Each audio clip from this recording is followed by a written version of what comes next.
காயப்பட்ட சிங்கத்தோட மூச்சு கர்ஜனையோட பயங்கரமா இருக்கும். உனக்கு பின்னாடி 1000 பேர் இருக்காங்கன்ற தைரியம் உனக்கு இருந்தா உன்னால ஒரு போர்ல தான் ஜெயிக்க முடியும்.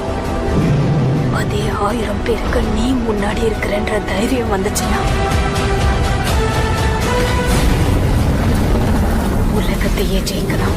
ஒரு தீயில சொல்லெடுத்து ஒளி போடுற கையெழுத்து அன்னொருவன் வந்திருக்காடு. பல போர்பட இருக்கலாம், எதிர்பார்த்தது இவனைத்தான் ஒருவன் வந்திருக்காடு. களமோ அவன் மூச்சரிய, மயிர்கால்களும் கூச்சரிய, வச்சம் அவன் வந்திருக்காடு. அட நம்ம நினைச்சது நடந்துருமா, சிங்கம் மறுபடி திரும்புதம்மா. முன்ன ஒரு கதை இருந்ததம்மா, இப்ப உரு கொண்டு இறங்குதம்மா. நட்சத்திரம் ஒண்ணு தெரியுதம்மா, நின்ன இடம் பத்தி எரியுதம்மா. அச்சம் கொண்ட மனம் ஒரு வரமா, அந்த